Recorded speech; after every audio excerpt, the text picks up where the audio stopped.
Primeiro livro de Samuel, capítulo 1. Os pais de Samuel.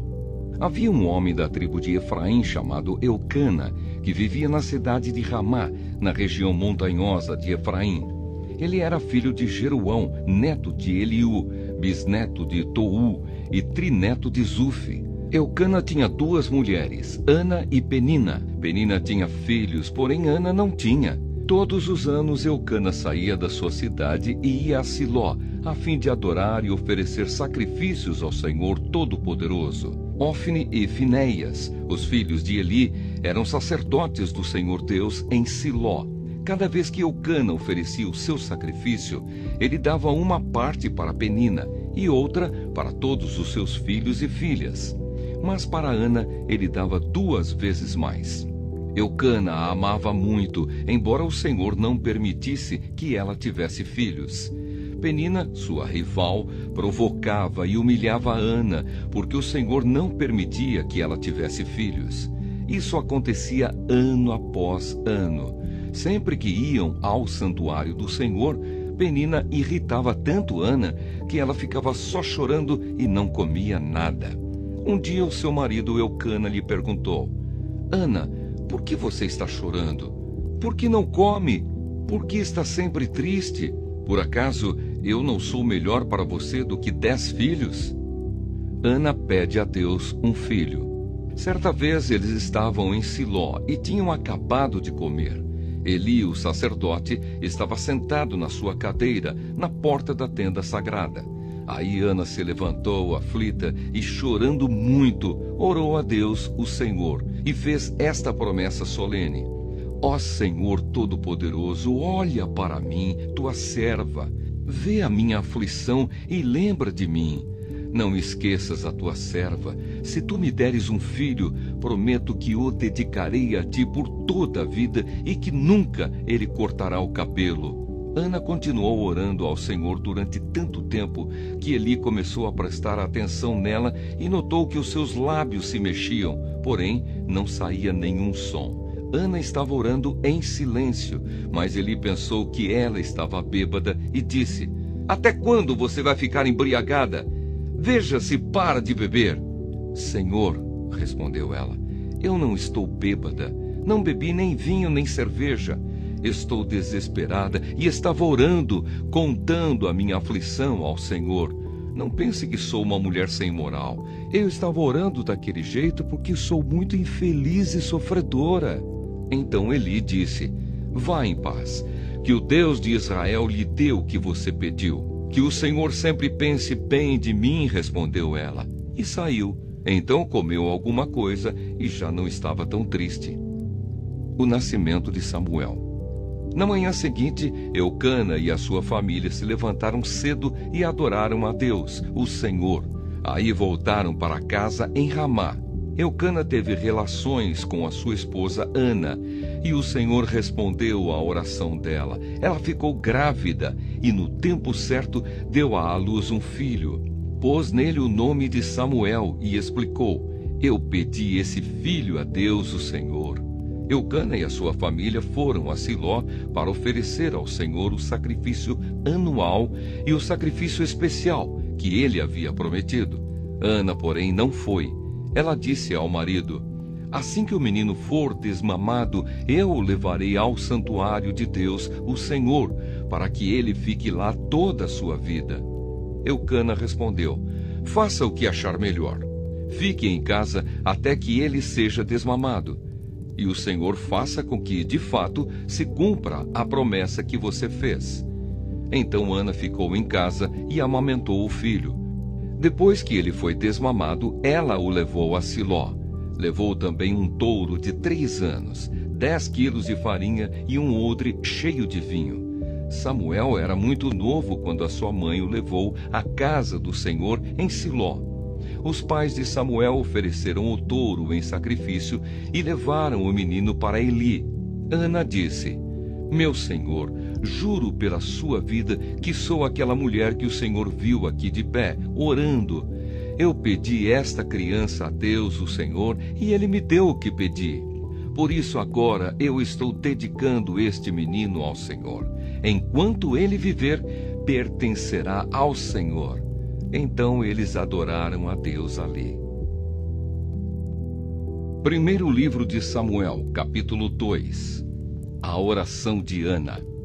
Então Ana orou assim: O Senhor Deus encheu o meu coração de alegria.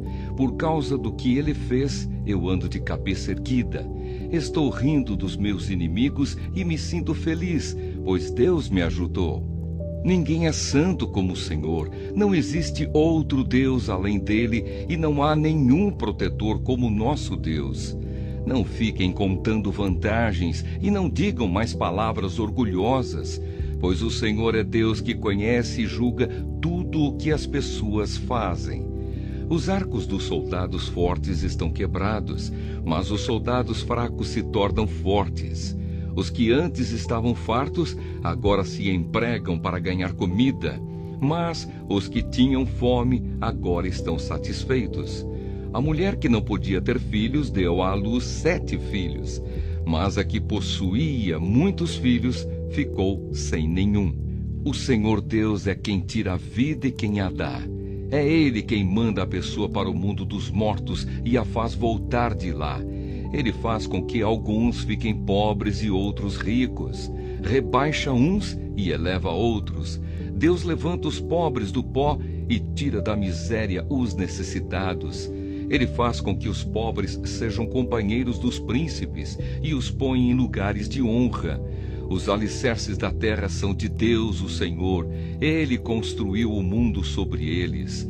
Ele protege a vida dos que são fiéis a Ele, mas deixa que os maus desapareçam na escuridão, pois ninguém vence pela sua própria força. Os inimigos de Deus, o Senhor, serão destruídos. Ele trovejará do céu contra eles. O Senhor julgará o mundo inteiro. Ele dará poder ao seu rei e dará a vitória a esse rei que ele escolheu. Então Eucana voltou para sua casa em Ramá, mas o menino Samuel ficou em Siló, no serviço de Deus, o Senhor, como ajudante do sacerdote Eli. Os filhos de Eli. Os filhos do sacerdote Eli não prestavam e não se importavam com Deus, o Senhor. Eles não obedeciam aos regulamentos a respeito daquilo que os sacerdotes tinham o direito de exigir do povo. Quando um homem estava oferecendo o seu sacrifício, o ajudante do sacerdote vinha com um garfo de 3 dentes, e enquanto a carne estava cozinhando, ele enfiava o garfo dentro da panela e tudo o que o garfo tirava ficava sendo do sacerdote. Era costume fazer isso todas as vezes que um israelita ia a Siló para oferecer sacrifícios. Mas antes mesmo de a gordura ser tirada da carne e queimada, os filhos de Eli mandavam que o ajudante do sacerdote fosse e dissesse a quem estava oferecendo o sacrifício: me entregue um pedaço de carne para o sacerdote assar. Ele não vai aceitar de você carne cozida, mas só carne crua. E se o homem respondia: deixe que a gordura queime primeiro, depois você pode tirar o que quiser, o ajudante do sacerdote dizia: não, entregue logo essa carne, senão eu a tomarei à força. Assim os filhos de Eli tratavam com muito desprezo as ofertas trazidas a Deus, o Senhor, e para o Senhor o pecado desses moços era muito grave. Samuel em Siló. Samuel continuava no serviço de Deus, o Senhor. Embora ainda fosse menino, vestia um manto sacerdotal de linho. Ana, a sua mãe, todos os anos fazia uma túnica para ele e a levava quando ia com o seu marido oferecer o sacrifício anual. Então Eli abençoava Eucana e a sua mulher e dizia: que o Senhor Deus dê a você e a Ana, a sua mulher, outros filhos para tomarem o lugar do que foi dedicado a ele. Depois eles voltavam para casa. E o Senhor abençoou Ana, e ela teve mais 3 filhos e 2 filhas. E o menino Samuel crescia no serviço de Deus, o Senhor.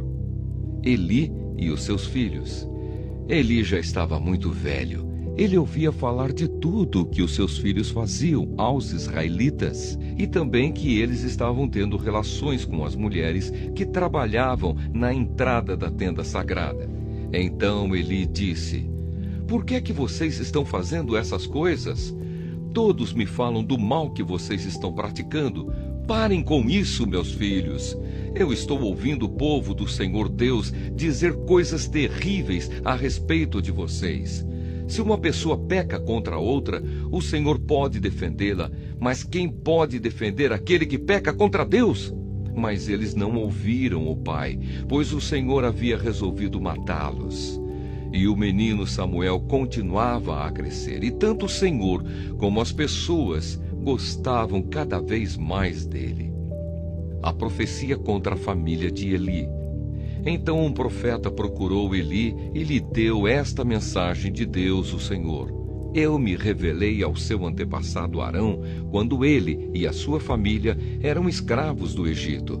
Você sabe que eu os escolhi entre todas as tribos de Israel para serem meus sacerdotes, servirem no altar, queimarem incenso e usarem o manto sacerdotal na minha presença. E dei a eles o direito de ficarem com uma parte dos sacrifícios queimados no altar. Por que é que vocês olham com tanta ganância para os sacrifícios e ofertas que eu ordenei que me fossem feitos? Eli, por que você honra os seus filhos mais do que a mim, deixando que eles engordem, comendo a melhor parte de todos os sacrifícios que o meu povo me oferece? Eu, o Senhor, o Deus de Israel, prometi no passado que a sua família e os seus descendentes me serviriam para sempre como sacerdotes. Mas agora eu digo que isso não vai continuar, pois respeitarei os que me respeitam, mas desprezarei os que me desprezam. Olhe, está chegando o tempo em que eu matarei todos os moços da sua família e da família do seu pai, para que nenhum homem da sua família chegue a ficar velho. Você passará dificuldades e terá inveja de todas as coisas boas que vou dar ao povo de Israel, mas ninguém da sua família chegará a ficar velho. Deixarei vivo apenas um dos seus descendentes, que será meu sacerdote, mas ele ficará cego e perderá toda a esperança. E todos os seus outros descendentes morrerão de morte violenta. Ófine e Finéias, os seus 2 filhos, morrerão no mesmo dia. E isso será uma prova para você de que o que eu disse é verdade. Escolherei para mim um sacerdote fiel, e ele fará tudo o que eu quero. Darei a ele descendentes que sempre estarão a serviço do rei que eu escolher.